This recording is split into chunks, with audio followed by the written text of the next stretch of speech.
Hi guys, in this video I'm going to show you how to add drop downs for your dump. So I have a sample dump here with employee IDs and name and the department. So I want to track whether these employees have completed wellness or not. So I just want to add yes or no for them.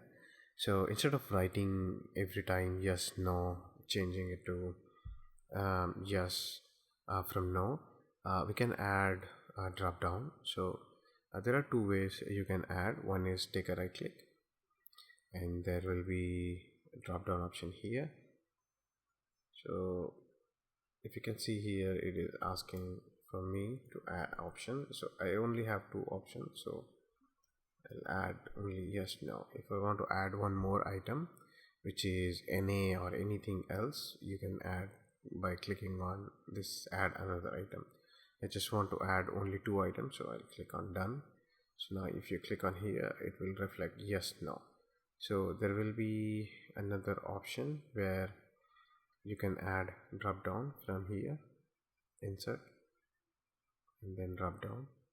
So similar way you can add yes no. So this is another way you can add drop down to your dump. So you can see yes no is also visible. Also there is another option which is available for this inserting drop downs, is you can select from any other range. Let's say here I have yes no in the F column, so I want to select these two as my drop downs.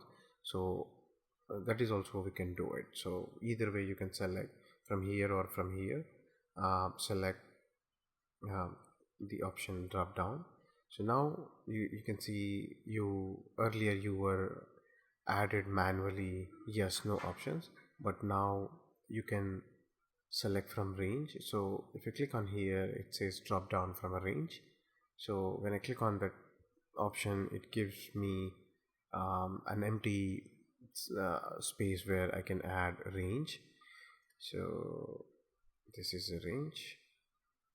When I click on OK, so it automatically added yes no. You don't need to type here. So if I click on done, so again it reflects the same yes no options.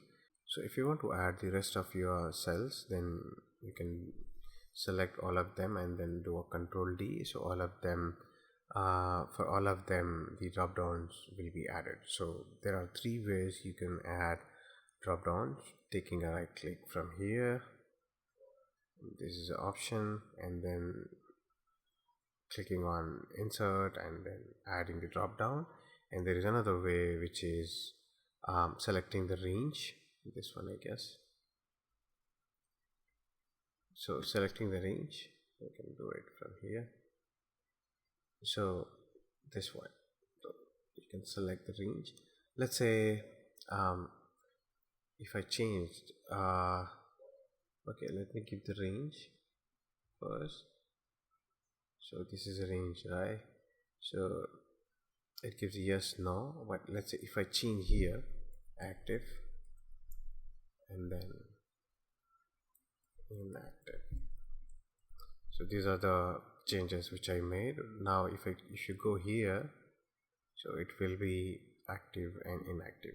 So when the range changes, the drop down also changes. So this is how you can do it in three ways, the drop downs. So that is it from my end. Hope this helps. Thank you so much for watching.